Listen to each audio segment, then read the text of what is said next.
আজকের ভিডিওটি শুরু করছি একটা ছোট্ট প্রশ্ন দিয়ে। আচ্ছা বলুন তো, আপনি যখন আপনার পরিচয় দেন তখন আপনি কি বলেন? আমি একজন হিন্দু নাকি আমি একজন সনাতনী? আমরা অনেকেই এই শব্দ দুটিকে একই অর্থে ব্যবহার করি। কিন্তু কখনো কি ভেবে দেখেছেন এই সনাতন এবং হিন্দু এই দুটি শব্দের ইতিহাস এক নাকি আলাদা? এই শব্দ দুটির অর্থ এক নাকি আলাদা?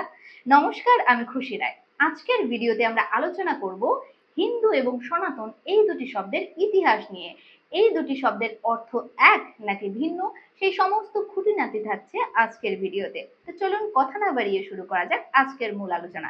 তবে হ্যাঁ, ভিডিও শুরুর আগে বলবো, আমার চ্যানেল যারা নতুন তারা অবশ্যই চ্যানেলটিকে সাবস্ক্রাইব করে পাশে থাকবেন, যেন সমস্ত ভিডিওর আপডেট আপনারা পেয়ে যান। তো চলুন শুরু করা যাক আজকের ভিডিও। প্রথমেই বলি, এই ভিডিওর উদ্দেশ্য কোনো তর্ক সৃষ্টি নয়, বরং এই ভিডিওর মাধ্যমে আমরা আমাদের ইতিহাস এবং পরিচয়কে ভালোভাবে জানার চেষ্টা করব। তো চলুন প্রথমেই আলোচনা করি সনাতন শব্দটি নিয়ে। এই সনাতন শব্দটি হলো একটি সংস্কৃত শব্দ, যার অর্থ চিরন্তন, অনাদি, অনন্ত, অর্থাৎ যা ছিল, আছে এবং ভবিষ্যতেও থাকবে।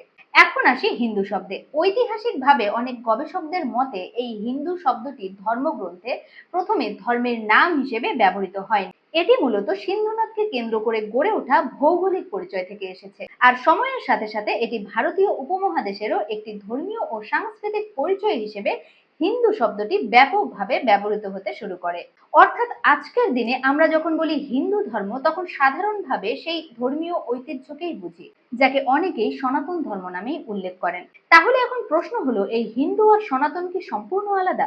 যদিও বা বাস্তব জীবনে অধিকাংশ মানুষই এই দুটি শব্দকে একই ধর্মীয় পরিচয় হিসেবে ব্যবহার করে, তবে এই সনাতন শব্দটি ধর্মের চিরন্তন দর্শন এবং মূল্যবোধকে বেশি গুরুত্ব দেয়, আর হিন্দু শব্দটি ইতিহাসের ধারায় গড়ে ওঠা একটি প্রচলিত পরিচয় হিসেবে ব্যবহৃত হয়। চলুন এখন আমি আপনাদেরকে একটি সহজ উদাহরণ দিই, তাহলে বিষয়টা আপনাদের কাছে আরো পরিষ্কার হয়ে যাবে।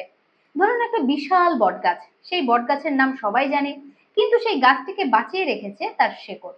আমার কাছে এই হিন্দু হলো সেই পরিচিত নাম, আর সনাতন হলো সেই শেকড়, যেখানে রয়েছে সত্য, ধর্ম, ন্যায়, করুণা, আত্মসংযম, কর্তব্য এবং মানব কল্যাণের শিক্ষা। আর তাই আমাদের শুধু ধর্মের নাম জানলেই হবে না, বরং আমাদের এটাও জানতে হবে যে আমাদের ধর্ম আমাদেরকে আসলে কি শিক্ষা দেয়। আমরা কি সত্য কথা বলি? আমরা কি অন্যের উপকার করি? আমরা কি অন্যের কষ্ট বুঝি?